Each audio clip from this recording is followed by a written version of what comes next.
Значението на горите и изменението на климата. Здравейте на всички! В това видео ще говорим за основната роля на горите в борбата с изменението на климата, опазването на околната среда и човешкото здраве, както и за други екологични, икономически и културни ползи за хората навсякъде по света. Всички знаем за изменението на климата, причинено от емисиите на въглероден диоксид и други парникови газове. Последиците от него включват увеличаване на честотата и тежестта на горещите вълни, както и увеличаване на горските пожари. Изминалото лято на 2022 година беше най-горещото в историята на Европа, като почти 800 000 хектара гори бяха опожарени на целия континент. Над 300 000 само в Испания, страната, която беше най-силно засегната. Горите са от жизнено важно значение за регулирането на въглеродния цикъл, който е от основно значение за климата на Земята. Дърветата улавят въглеродния диоксид от въздуха и го съхраняват като въглерод в стволовете, клоните, листата и корените си. Удивително е, че почти цялото дърво произхожда от въглерода, извлечен от атмосферата. Всички дървета задържат въглерод, но някои са по-ефективни от други в зависимост от размера им и от това колко бързо растат. Мангаровите гори, които растат в плитките крайбрежни води в тропическите и субтропическите региони, се смятат за мнозина за най-ефективните дървета, които задържат въглерод. Те са полезни за намаляващите наводнения и ерозията от бури, действат и като развъдници на риба.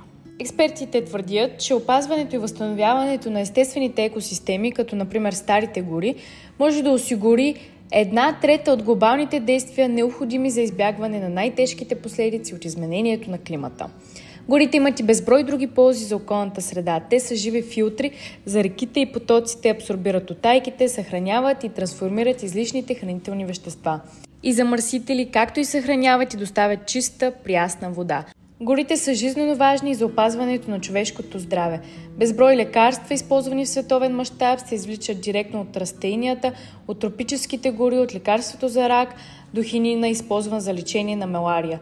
Освен това, биоразнообразието и горите представляват естествена бариера пред болестите. Повече от 1 милиард души в селските райони зависят до голяма степен от горите за тяхната прехрана. Са изключително важни за човешката култура, независимо дали става въпрос за духовни връзки на коренното население с природата или просто за горите като място за отдих. Заплахите за горите в света нарастват.